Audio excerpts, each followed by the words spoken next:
영화의 자율주행 시스템에서는 카메라, 레이더와 같은 주변을 인지하는 센서들과 인프라 간의 통신 시스템 등이 모두 포함된 것 같습니다.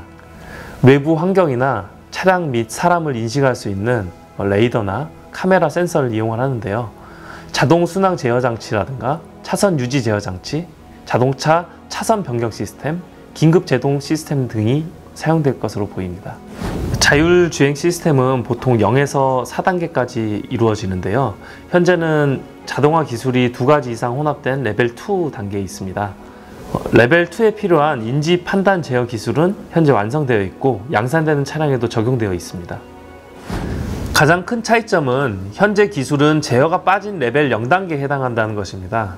다시 말해서 장애물을 인지하고 충돌 위험이 있다고 판단이 되면 경보만 해주는 것입니다. 자동 주차 기술은 기존 시스템과 동일한 센서를 이용합니다만 진화된 다양한 기술들이 추가적으로 적용되어 있습니다. 사람이 조금이라도 주차에 개입을 하면은 사고에 대한 최종 책임은 운전자에게 있습니다. 그러나 완전 자율주차 시스템에서는 사고가 발생하면 자동차 업체가 모든 책임을 지게 될 것입니다. 따라서 완전 자율주차 시스템은 완벽에 가까운 신뢰도를 확보한 이후에나 시장에 나올 것으로 예상합니다. 1년을 기준으로 보면 실차 실험 횟수는 1000회 이상, 주행거리는 50만 킬로미터 이상의 주행 실험을 통해 성능을 검증하면서 완성이 됩니다. 일반적으로 양산 차량 개발에 2년 정도가 소요가 되는데요. 소비자들에게 선보이는 시스템은 최소 2000회 이상, 100만 킬로미터 이상의 실험을 실시합니다. 각각의 운전자가 선호하는 경로를 자동차가 스스로 설정하고 운전자의 당일 생체 리듬을 반영해서 차량 내의 조명이나 색상 등을 스스로 조절을 할 것이고요. 음악이나 영화를 자동으로 재생할 수가 있을 것입니다. 또한 운전자가 위급 상황이 발생했을 때 예를 들어서 심장마비라든가 신체적으로 몸을 쓸 수 없는 상황이 오면은 그런 상황을 스스로 차량이 감지를 해서 병원에 연락을 하고 차량을 병원 응급실로 자율주행을 통해 스스로 이동을 할 것입니다. 이 질문은 AI 기술의 완성도에 따라서 결정될 것으로 예상되는데요.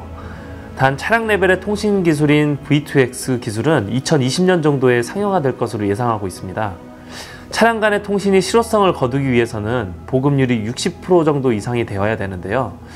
2030년 이후가 되어야 이런 기술이 완성화되지 않을까요? 기술적으로는 가능합니다만 일반 소비자가 접하기는 어려울 것으로 생각이 됩니다. 자율주행 기술은 개발 초기부터 신뢰성 확보를 위해서 다양한 실험을 합니다. 하지만 애드온 방식에서는 이러한 실험을 통해서 신뢰성을 확보하는 것이 굉장히 어렵기 때문입니다. 현재 양산되고 있는 레벨 2 운전 지원 시스템은 기존 차량 대비 120% 수준의 가격대로 판매되고 있습니다. 완전한 자율주행차는 현재 가격 기준으로 150% 정도로 예상합니다만 완전 자율주행차가 시장에 나올 시점에는 현재 2, 3단계 수준으로 다시 낮아지지 않을까 예측합니다.